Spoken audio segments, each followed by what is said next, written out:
I tell stories at the events that I do. Well, that's a good subject. Let's talk about that. Hi, I'm Bill. This is Creative License, and thanks again for being a part of the little dog and pony show I do every week. Thank you very much for saying nice things about and taking advantage of the sponsors that help me to keep this show on, like Electro Voice, like Promo Only, like DJ Event Planner and Perfect Portals and Disc Jockey News, and of course my workshop, The Entertainment Experience, which is going to have one coming up in November. Seats are already selling fast. If you want to know more about it, reach out to me. So should you tell stories? Well, if you're a storyteller and you have a way to be able to incorporate those stories in your event, I don't think that that's such a bad thing. I am a storyteller. I do tell stories, but I don't think you need to be a storyteller. You don't necessarily, you need to understand how story structure works. Well, you don't need to. But if you do understand it, then you can utilize it. You can understand how much more powerful the event can be if you can understand the structure and take advantage of it. The structure of stories are very basic, okay? The story is there's a beginning and a middle and an end. That is a basic story structure, okay?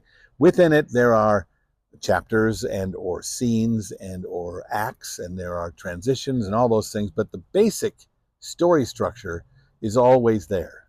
And whether or not you take advantage of the idea that that structure is a part of what you provide for the client, it doesn't matter, because it's happening in the room whether or not you take advantage of it or not. Because people communicate and see the world in stories, and they like stories and they want stories. Remember the last time at a dinner party, maybe at your parents' house, and somebody said, "How was your day?" and you said, "It sucked." Well, that's not a very good story, and it's not going to be very memorable. In fact, "It sucks," what you get is, "Well, tell me more. Why does it suck? Tell me the story about what made it suck." They want to know the story. Now, the same person says, "How was your day?" and that person doesn't say it sucks. That person says, "Oh, it was crazy. I got up, had to early because my alarm clock went off strange time.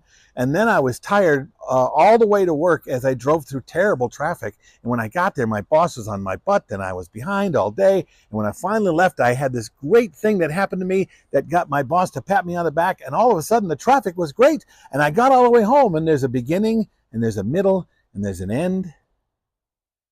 That's a story you remember, right? Well, in an event, let's say a wedding, there are structured stories happening all the time because people see it as a story. There's the event itself has a story. The story, the beginning and the middle and the end. You arrive, there's the beginning, there's the dinner, cocktail and dinners and dance, and that's the middle. And then the end is "Thank you for coming, good night, and drive home." That is the story. And within that story, there's the story of I drove up to the event and I saw the parking lot and I talked across the parking lot and I got to the entrance and I went in. Beginning, middle, end. You got inside and you started again with the next chapter, with the beginning of, look at how great this is. I put my gift down. I went and found a cocktail. I talked to a couple of friends and someone announced that we're going to have dinner and I sat down. Beginning and a middle and an end. And there's lots of those that happen. Now, if you take advantage of the structure that's happening and are able to herd the cats, communicate to the room within that structure and around that structure, what you do is going to have more of an impact than anything. And when you have to speak, it isn't just sit down, it's time for dinner. That has a beginning and a middle and an end. Sit down, it's time for dinner, beginning, middle, end. It's not a very good story, right? To get the attention of the room so you can tell the room a shared experienced story is the beginning. And then the middle is the thing you got to communicate, the thing that's happening. And the end is what they have to do for it to be done. That's your whole communication, a beginning, a middle, and an end that has purpose to it. And it drives people to a certain thing.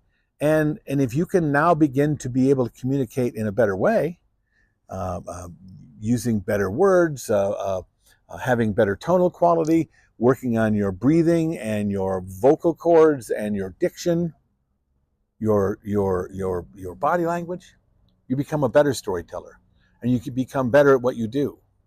Everything that I talk about with the entertainment experience starts with the story.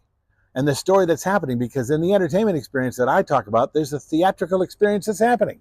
And in every event that you have, whether you take my class or not, it's in there. It's happening. You may not be aware of it, but it is happening. So story, you don't have to tell stories, but if you do, or at least if you understand the stories, you're going to communicate a lot better. What do you think of this? Do me a favor and subscribe and ding the bell and get the alerts and tell your friends. You know, I can't remember what you're supposed to say, but I hope I see you next week. This is Creative License, and I'm Bill, and I'll see you next week.